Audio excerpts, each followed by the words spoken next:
नमस्कार प्रिय मित्रों, आप सभी का स्वागत है हमारे YouTube चैनल जीवन डेली स्टोरी में।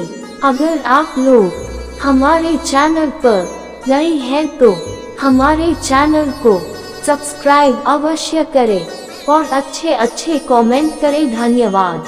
चैत का महीना था। ग्वालियर राज्य का मशहूर डाकू परसू अपने अरबी घोड़े पर चढ़ा हुआ जिला दमोह के देहात में होकर कहीं जा रहा था। यकालत दोपहरी थी। प्यास के कारण परसू का गला सूख रहा था। कोई तालाब, नदी या गांव दिखाई दे रहा था।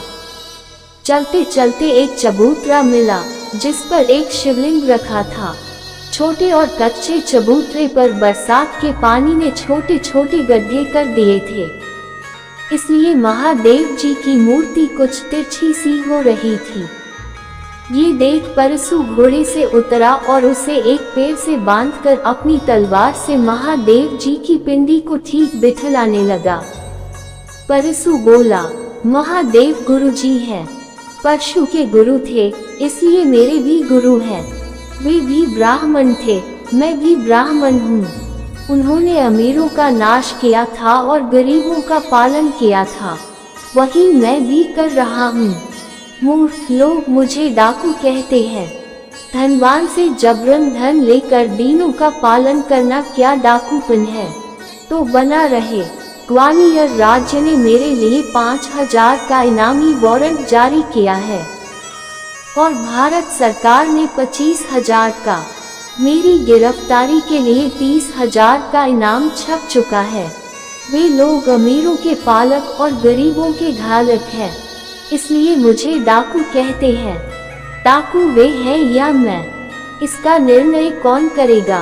खैर कोई परवाह नहीं। जब तक शंकर भगवान गुरु का पंजा मेरी पीठ पर है, तब तक कोई परसू को गिरफ्तार नहीं कर सकता। लेकिन क्या मैं आज प्यास के मारे इस जंगल में मर जाऊंगा? मेरे 15 साथी जो सब पढ़े लिखे और बहादुर हैं, अपने अपने अरबी घोड़ों पर चढ़े मुझे खोज रहे होंगे। जब वे मुझे इस जंगल में मरा हुआ पाएंगे, तब वे नेत्रहीन होकर बड़े दुखी होंगे। बाबा, गुरुदेव, क्या एक लोटा पानी के बिना आप मेरी जान ले लेंगे? तब तक एक बुढ़िया वहां आई। उसके हाथ में एक लोटा जल था और लोटे के ऊपर एक कटोरी थी जिसमें मिठाई रखी थी। परसू, बूढ़ी माई, तुम कहाँ रहती हो? बुढ़िया, थोड़ी दूर पर सेखुपुर गांव है, बागों में बसा है, इसलिए दिखाई नहीं देता।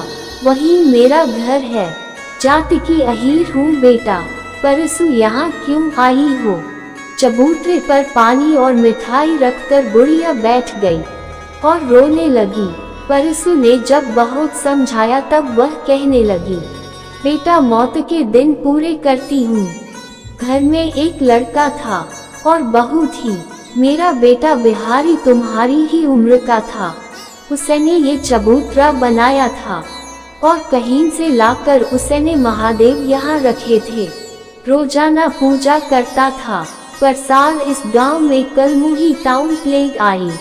बेटा और बहू दोनों एक 10 साल की कन्या छोड़कर उड़ गए। रोने के लिए मैं रह गई। जब से बेटा मरा, तब से मैं रोज एक लोटा पानी चढ़ा जाती हूँ और रो जाती हूँ। इस साल वैशाख में नातिन चंपा का विवाह है। घर में कुछ नहीं है। न जाने कैसे महादेव बाबा चंपा का विवाह करेंगे। परसू, महादेव बाबा चंपा का विवाह खूब करेंगे। तुम ये पानी मुझे पिला दो, बड़ी प्यास लगी है। बुढ़िया, पी लो बेटा, पी लो। मिठाई भी खा लो। ये पानी जो तुम पी लोगे तो मैं समझूंगी कि महादेव जी पर चढ़ गया। आत्मा सो परमात्मा, मैं फिर चढ़ा जाऊंगी। पी लो बेटा, पी लो, पहले यह मिठाई खा लो। इतना कहकर बुढ़िया ने पानी का लोटा और मिठाई की कटोरी परसू के सामने रख दिए। मिठाई खाकर और शीतल स्वच्छ जल पीकर परसू बोले, चंपा का विवाह कब होगा माई? बुढ़िया, वैशाख के उजेड़े पाख की पंचमी को टीका है। केसरपुर से बारात आएगी। परसू विवाह के लिए तुम चिंता कुछ मत करना। टोकरे चंप का विवाह महादेव ही होंगे। बुढ़िया तुम कौन हो बेटा? तुम्हारी हजारों साल की उम्र हो। गांव तक चलो तो तुमको कुछ खिलाऊं। भूखे मालूम होते हो। परसू भूखा तो हूँ, पर गांव में नहीं जा सकता। मेरा नाम परसू है और लोग मुझे डाकू कहते हैं।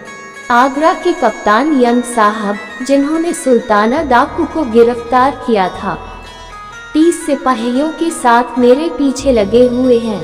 मेरे साथ ही छूट गए हैं, इसलिए मैं गांव में नहीं जा सकता। जिस दिन चंपा का विवाह होगा उस दिन तुम्हारे गांव में 5 मिनट के लिए जरूर आऊंगा। बुढ़िया तुम डाकू तो मालूम नहीं पड़ते हो, देवता मालूम पड़ते हो। घोड़े पर सवार होकर परसू ने कहा, अब ऐसा ही उल्टा जमाना आया है। माई उदार और बहादुर को डाकू कहा जाता है और महलों में बैठकर दिन दहाड़े गरीबों को लूटने वालों को रईस कहा जाता है।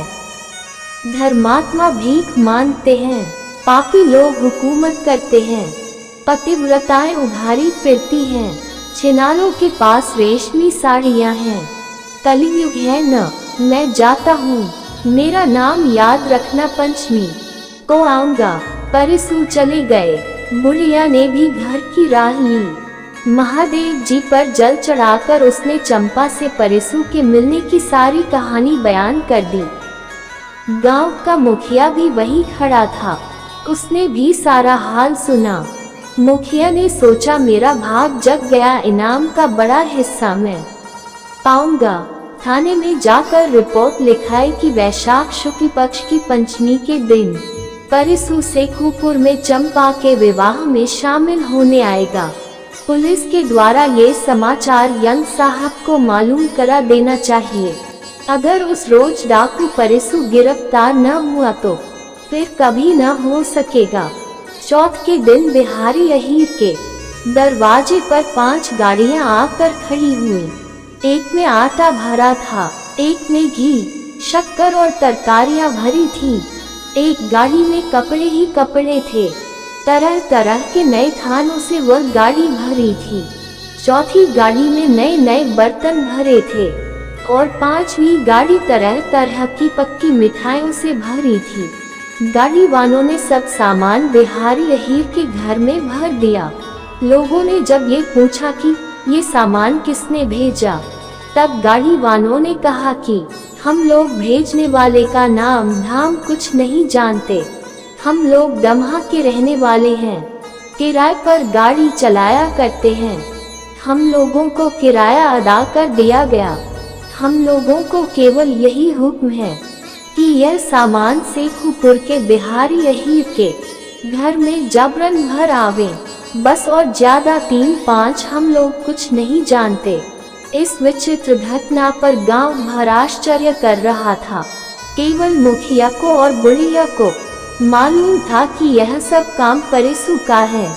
मुखिया ने थाने में इस घटना की रिपोर्ट लिखाई और यह भी लिखाया कि कल पंचमी के दिन सुबह को जब चंपा के फेरे पड़ेंगे उस समय कन्यादान देने खुद परसू के आने की उम्मीद है, क्योंकि वह अभी तक खुद नहीं आया है।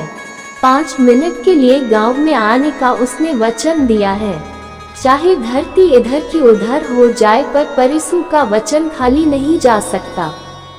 चौथ की रात में ही मिस्टर यंग साहब अपने 30 मरकज सिपाहियों के साथ शेखुपुर में आ धमके। उन सबों ने घोड़ों के सौदागरों का भेष बनाया था। मुखिया के दरवाजे पर वे लोग ठहर गए। गांव वालों ने जाना कि घोड़े के सौदागर लोग मेले को जा रहे हैं। मुखिया और चौकीदार के सिवा असली भेद कोई नहीं जानता था। पंचमी का सवेरा हुआ। परसू ने ज्यों ही घोड़े पर चढ़ना चाहा त्यों ही छींक हुई। एक साथी का नाम था रहमान, 20 पास था, पेशावर का रहने वाला था। घोड़े की सवारी में और निशाना लगाने में एक ही था। रहमान ने परसू को रोकते हुए कहा, कहाँ जा रहे हैं आप? परसू ने कहा, शेखुपुर, चंपा का कन्यादान लेने। तुमको तो सब हाल मालूम करा दिया था। रोको मत। रुक नहीं सकता। रहमान ने कहा ठीक है। परिसू ने कहा मुसलमान होकर भी ठीक को मानते हो। रहमान ने कहा बात यह है कि यंग साहब अपने 30 सिपाहियों के साथ इधर ही गए हैं। उन लोगों ने सौदागरों का स्वान बनाया है, मगर मेरी नजर को धोखा नहीं दे सकते। परिसू ने कहा घूमने दो। क्या करेगा यंग साहब? रहमान ने कहा मालूम होता है कि मूर्ख बुढ़िया ने आपके मिलने का हाल अपने गांव में बयान कर दिया है। पुलिस को आपके आने का हाल मालूम हो गया है। तभी यंग साहब ने मौका देखकर चढ़ाई की है। परिसू ने कहा संभव है, तुम्हारा अनुमान सही हो, लेकिन इसी डर से मैं अपने वचन को तोड़ नहीं सकता। एक लोटा पानी से उड़ेल होना है। रहमान ने कहा अच्छा तो मैं भी साथ चलता हूँ। जो वक्त पर साथ दे वही साथ ही है। परिसू ने कहा तुम्हारी क्या जरूरत है, तुम यही रहो।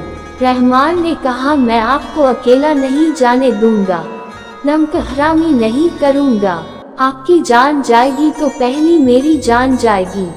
दोनों घोड़े पर सवार होकर शेखुपुर की ओर चल दिए। वे उस समय बिहारी के दरवाजे पर पहुंचे जब चंपा के फेरे पर गए थे और कन्यादान का समय आ गया था। अपने घोड़े की बागडोर रहमान को पकड़ाकर परिसू उतर पड़े और घर में घुस गए।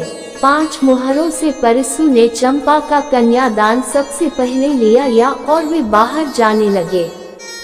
गांव वालों ने जान लिया कि इस व्यक्ति ने ही 5 गाड़ियां सामान भेजा था।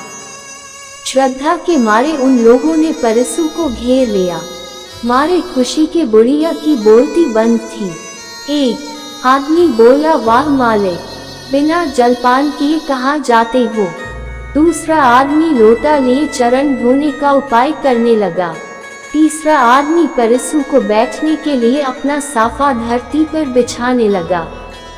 चौथा आदमी दौड़ा तो एक दोने में मिठाइयाँ भर लाया। परिसू ने कहा कैसे पागल हो तुम लोग? जिस कन्या का कन्यादान दिया उसी का भोजन कैसे करूँगा? इतना कहकर वे घर से बाहर आ गए। घोड़े पर चढ़ते चढ़ते परिसू ने देखा कि यंग साहब ने उनको घेर लिया है। परिसू ने उनको ललकार कर कहा गांव के बाहर आकर मर्दानगी दिखलाओ। इसके बाद रहमान के साथ परिसू ने घोड़ों को एड़ लगाई और गांव से बाहर हो गए। यंग साहब ने पीछा किया। सब लोग घोड़ों पर सवार थे। कराकर गोलियां छूटने लगी। वे दोनों भी फायर करते जाते थे। परिसू और रहमान के अचूक निशानों ने 5 सिपाही मार डाले। परिसू को भागने का अवसर देने के लिए रहमान ने अपना घोड़ा पीछे लौटाया और वह सिपाहियों के साथ जूझने लगा। सब लोगों ने उसे घेर लिया। दनादन गोलियां छूटने लगी। 3 सिपाही रहमान ने मौत के घाट उतार दिए। उसके शरीर में 4 गोलियां घुस चुकी थीं। एक गोली घोड़े को लगी। घोड़ा और सवार दोनों ही मरकर गिर पड़े। तब तक परिसू एक कोस आगे निकल गए थे। साहब ने रहमान को वहीं छोड़ा और परिसू का पीछा किया। 3 कोस के बाद परिसू दिखाई पड़े। साहब की गोली से परिसू का घोड़ा घायल होकर गिर पड़ा। परिसू पैदल चलने लगे। आगे था एक नाला, चौड़ा था और गहरा भी था। बरसाती पानी ने उस नाले को खंडक का रूप दे दिया था। परिसू ने कूदकर उसे पार करना चाहा, परंतु पैर फिसल गया। वे खंडक में गिर पड़े। किनारे यंग साहब आ खड़े हुए। नीचे अंधेरा था, साफ साफ दिखाई न पड़ता था। ज्यों ही साहब ने नीचे झांका त्यों ही परिसू ने गोली छोड़ दी। विक्टोरिया के बाद साहब तो बच गए, मगर उनका तोप उड़ गया। सिपाहियों ने गोली छोड़ी। परिसू एक किनारे छिप गए। फायर खाली गया। साहब ने कहा 30 हाथ गहरे गड्ढे में गिरा तो भी निशाना मार रहा है। शाबाश बहादुर, शाबाश। तब तक परसु ने आवाज के निशाने पर एक गोली छोड़ दी। साहब के पास एक खड़ा था, उसकी खोपड़ी उड़ गई। साहब ने कहा, हमारे 9 आदमी काम आ चुके हैं, मगर डाकू का एक ही आदमी मरा। एक सिपाही था राजपूत, उसने आगे बढ़कर कहा, मिट्टी गिराकर डाकू को दाब देना चाहिए।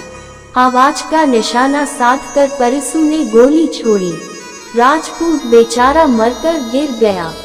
साहब ने कहा, वेल परसु, तुम बाहर आ जाओ, हम तुम पर बहुत खुश हैं। तुम एक बहादुर और बात का धनी आदमी है, हम तुम्हारे निशाने पर खुश हूँ। परसु ने जवाब दिया, मैं अपना वचन पूरा कर चुका। एक लोटा पानी से उड़न हो गया, अब मरने का डर नहीं है। साहब, अगर तुम डाका डालना बंद करने की कसम खाओ तो हम तुमको वायसराय से कहकर छुड़ा लेगा। इत्मीनान करो और बाहर आओ।